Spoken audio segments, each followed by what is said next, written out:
So about a month ago, I went on a skiing trip to Montana and I almost froze to death. This is something I've kind of not told anyone yet, mostly because I don't know how people would react to it. I decided to tell it in a YouTube video though, might as well. The only people I don't want watching this video are my family, because I don't want them to worry about me. My family doesn't even watch my videos though, so it's not like they're even gonna know that I told you guys this story. I think you guys will like it though. It's pretty cool. Only thing is, if anything went differently in this story, I may very well not have been here to tell you this. But hey, I'm still here. Thank God. My name is ExxotikGaming. Welcome back to the channel. In the background, I'll be doing a random gameplay with some pretty powerful weapons in Pixel Gun 3D, but I hope you enjoy. Leave a like right now if you're signed into YouTube. If your like button isn't blue, then let's just say you want all guns to be paid for with gems. I don't think you want that. So leave a like right now. Anyways, yes, without further ado, let's begin the video. So if we go over to the armory, I didn't really choose any particular weapons for this video. We're mainly focusing on the actual gameplay itself. So we're using the hand gatling, peppermint guardians, whip with cake, Thanksgiving pie, the very special gold skinned one-shot, and the torpedo launcher. Now, I absolutely love the torpedo launcher. I have to say, if you're level 45 or you're close to level 45, that is the first one you should get. It's just such a cool weapon. I mean, you're basically using your own portable submarine shooting out torpedoes at an enemy player. I mean, look at this thing. It's absolutely insane, and it demolishes. Look at this guy. He doesn't stand a chance. Rocket jump kills left and right. Where's the next enemy? Come out with your hands up. Look at this guy. He doesn't stand a chance. I absolutely love the torpedo launcher, in case you guys couldn't tell. But yeah, basically I really wanted to talk about the story for today's video. I don't know how long this story is going to be because I've, again, not told anyone this before. I want to try to get into detail though and explain everything that really happened to where I got into this situation. A very difficult situation, a very intense situation, something that I hope to God you guys never get into yourselves. So yes, let's talk about skiing. I absolutely love skiing. If you've been subscribed to me for years now, then you'll know that I've told stories of me skiing in the past. Don't really know which videos they were in, but I have told skiing stories in the past. Now, I've never had anything quite like what I'm about to tell you guys right now. Now, I've been skiing for the past, God, I don't know, since I was 4 years old, something like that. I'm 20 years old now, so I've gone skiing about 15 winters in a row. I live in Florida, so I only go about 1 week a year, every single year. Sometimes I'm lucky and I go in spring as well, but I usually go for winter break. And for the longest time, I've gone skiing in Vermont. We have a timeshare, a condo up at this very, very cool resort. Not going to tell you the name of it. If you do go to Vermont, though, very good chance you do go to the same one that I go to. And I've gone there ever since I was about 4 or 5 years old. You can picture little 4-year-old ExxotikGaming standing on skis, going down the bunny slope, maybe potentially falling a lot of times, but I was destined for greatness when it came to skiing, because let me tell you guys, despite me going for only 1 week a year, every single year, I was the fastest learner out of anyone in my family. I am now better than my father, who lived in Michigan, and he is now, what, 55, 57 years old, and I'm already better than him. It's just absolutely insane. I'm not going to back down on that statement. I'm a very good skier for only going 1 week a year. I can basically do anything in any resorts that exists, okay? Maybe not backcountry stuff, like if there's a 40-foot cliff, yeah, I'm not going to jump off of that. But if there was like a 10, 12-foot cliff, yeah, I'd probably do that. But I absolutely love snow, okay? I love snow. And it sucks that I live in Florida, right? I live in Central Florida. There's no snow ever here, so I have to travel to see that snow. So winter sports, absolutely fantastic. If I didn't ski, I would snowboard, anything that would allow me to get on a mountain and go down. Now, the big problem with me when it comes to skiing, and my parents have told me this for the longest time, is the fact that I do not have any fear when it comes to skiing. I do have fear when it comes to certain things. If you remember about a year ago, when I went on a trip to Alaska over summer, I posted a picture of myself ice climbing inside the middle of a glacier. I was actually scared doing that because, I mean, think about it. If you fall down underneath a glacier and you die, okay? But this skiing it's dangerous, especially with some of the stuff that I do. And I never, ever get scared. And that's probably the biggest problem when it comes for me. And it's definitely going to screw me over in the future, all right? Basically, just be worried in between late December and early January for exotic gaming, okay? Whenever it's that time of year, be worried, because there might not be an exotic gaming the next year that happens, okay? So, hope to God that doesn't happen, but it is something that's a bit of a problem for me. I get scared. I don't get scared at all when I'm skiing. So yes, I've gone to Vermont, and when I went to that resort, I went for so many years, I literally did everything you could possibly do at that resort, okay? But here's the problem.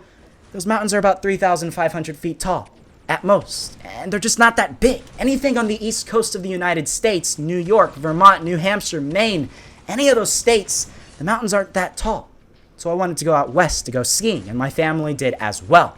Better snow conditions, bigger mountains, better terrain. There's really no downsides with going out there. So we did. And the state that we chose to go to was Montana. I go to a ski resort called Big Sky in Montana. If you live in Montana, you've heard of this place before, and there's probably an 80% chance you've been there before and skied there before. It's absolutely fantastic. Second biggest ski resorts in the entire United States. There's ski trails all around the entire side of the mountain, massive chutes and bowls and cliffs and everything. And it's just the coolest thing ever. And for someone like me, living in Central Florida, where there's no mountains at all and no snow, it's just the best thing in the world when we drive up that mountain road and we finally get there, we see the mountain that we're going on, and it's just the coolest thing ever. So I went there for the first time about 4 years ago, right? I went to Vermont for about 11 years straight, and then I finally decided to go to Montana with my family, and I started doing all the dangerous stuff on the mountain. Now, here's the big problem with Montana. It's not like Utah or Colorado where it's pretty comfortable temperatures when you go there, even in January. You're not going to really have massively cold temperatures. It might be 0, okay? 0 is pretty manageable. Yes, it's cold, but it's manageable. 0 Fahrenheit. I don't know how much that is in Celsius. It's about -20 Celsius. Okay, that's not that bad. You wear a couple of layers, you're going to be okay when you're skiing, especially if you're working out and using a lot of energy when you're skiing. Problem with Montana is it's so far north that it's regularly like -30 Fahrenheit, which is like -40 Celsius. Okay, pretty close to that. It's freaking cold, man, and it's actually dangerously cold. Now, the mountain that we go on in Big Sky is called Lone Peak, and that's so far out in the middle of nowhere, there's no other super tall mountains around, to where the wind picks up so fast around that mountain. You go up to the top of the mountain, and it's always 40-mile-an-hour winds at least, and a lot of times it's a lot higher. They have to close down the mountain, at least the top parts, because it's that high of winds. So, the only thing that I have not done up until this last year was something called the A to Z chutes at Big Sky. I've skied basically everything else there was to ski on the mountain. I mean, I have to say, in 4 years, I did a pretty decent amount of stuff, and I really knew what I was talking about when I'm talking about Big Sky, all right? But the A to Z chutes is the one part of the mountain that I've never done before. A chute is basically a very steep, narrow trail from the top of the mountain with cliffs on either side, either rocks or cliffs, and it's super, super dangerous because you have to do very precise turns or else you're going to hit a rock and then fall down 2,000 feet to your death, okay? So, I've done a lot of chutes before in the past. A to Z chutes, though, are taking it to a whole new level. A lot more difficult. Never done them before, but I wanted to do them this year because they were finally open. They're never open in January, and now they're finally open in the January that I'm going, okay? Now, I look at the weather forecast when I first show up, and it says midway through my stay there's a big storm that's coming, okay? Big winter storm. I'm excited. A lot of snow happening. About 16 inches of snow. Over a foot. That's like, what, a half a meter of snow? Okay? That's a lot when it comes to skiing. So it does. It happens. And it happens over a 2-day period. The first day, it starts towards the end of the day, and we start seeing the snow picking up, and the winds pick up, and then the temperature drops. Okay? It goes from about 20 degrees Fahrenheit down to -35 in the morning. Okay? It warmed up to about -25 in the middle of the next day. That's the warm temperature. -25 degrees. Can you even fathom that cold of a temperature? It's insane, right? So, yeah, I'm sitting there, and after all this snow, despite it being that cold, I realized, well, this is going to be the best chance for me to do these A to Z chutes. It's going to be the best snow, There's going to be the least amount of ice, least amount of rocks. I want to do it.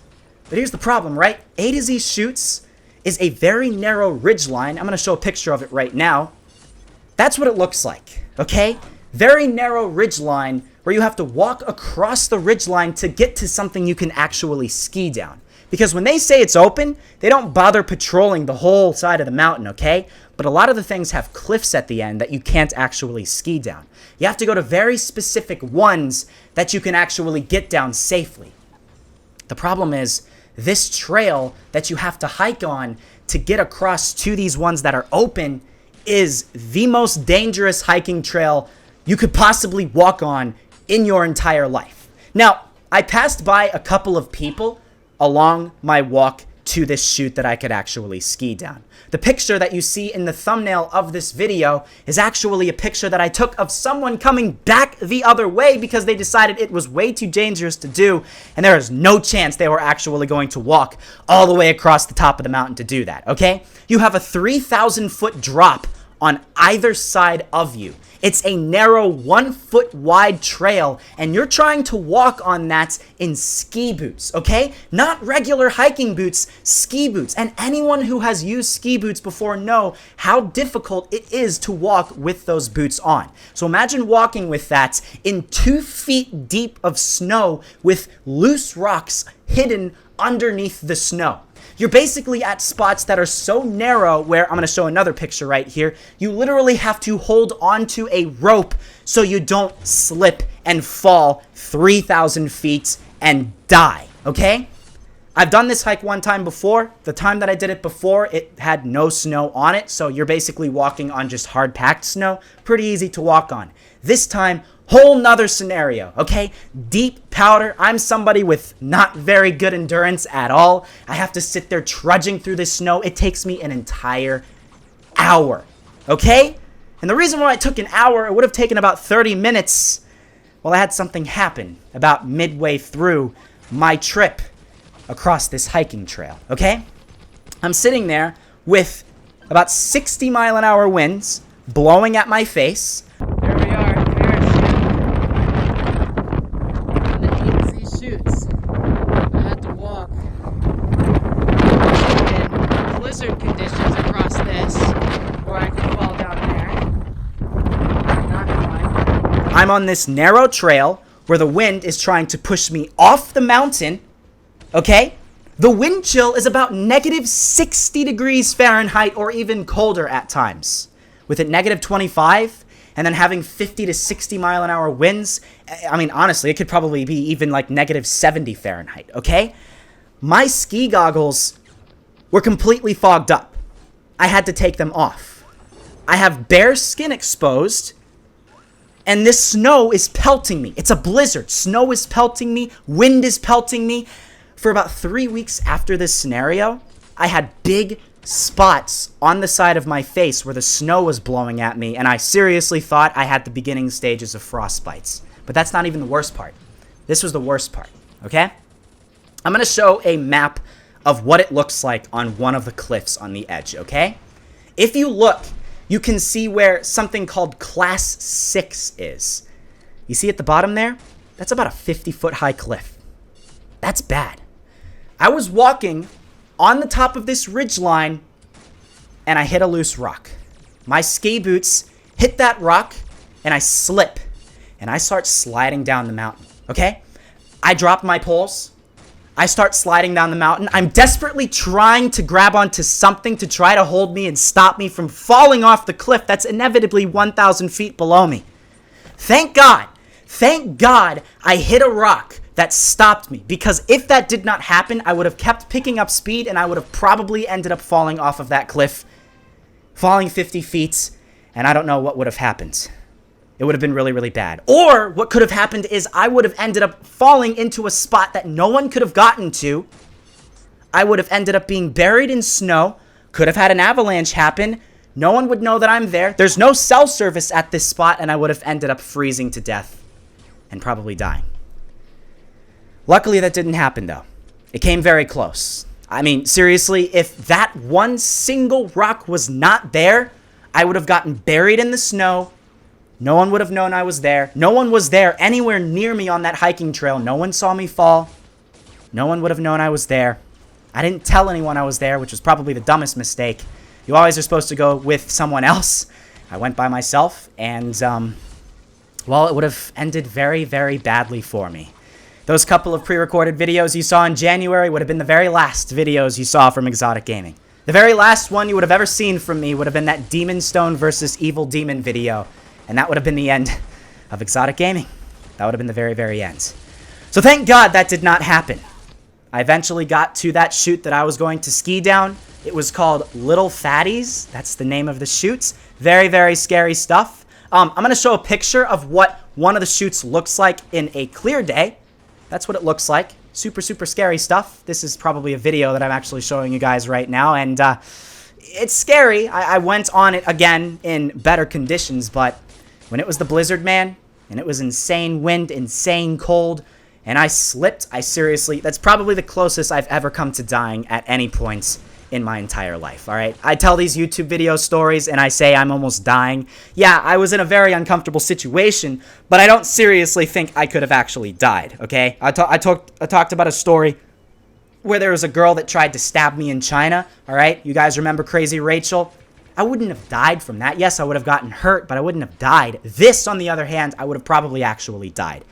That's scary. Really scary to think about. But I'm here, and I'm okay. And I skied down that mountain perfectly fine. It was the best thing in the world when I finally got to the thing that I was supposed to ski down. And after I got down to the bottom, I looked up and I was like, I mean, I couldn't see what I was skiing down because there was a blizzard, okay? I can't see up the mountain, but I just see this big blowing snow off the side of the mountain of what I came down. And I was like, wow, this is crazy. I'm going to probably end up doing it again. Although I'm not going to do it again in a blizzard, okay? Guys, don't you worry. I'm not going to do it again in a blizzard. I will do it again, though. Probably in better conditions, all right? Just as I said before, watch out for ExxotikGaming in January, okay? Late December, early January. That's the time you have to be worried about me. But it's okay, because you don't have to worry about that until December 2022, or December 2019, January 2020. We're okay for right now. But, yeah, I guess that's basically it. That was the story. I can't believe it ended up being 17 minutes long. I really apologize for that. But I hope you guys enjoyed this video. It was a lot of fun telling this story, telling you guys this. Hope to God my family isn't home hearing me telling this story. I could imagine I finish this story, walk outside to get a drink. My mom's just standing there with her arms folded. You didn't tell me that, Michael. You're not skiing ever again. That would suck. That would suck. Pray for me, guys. But, yeah, that's basically it. I'm going to end the video here. I really hope you guys did enjoy. Make sure to leave a like. I did it for you guys. I hope you guys enjoyed this video. Subscribe for more Pixel Gun 3D content and other life stories on the channel. I'll link another one down below in the description if you guys want. And I'll see you guys later. Thanks for watching.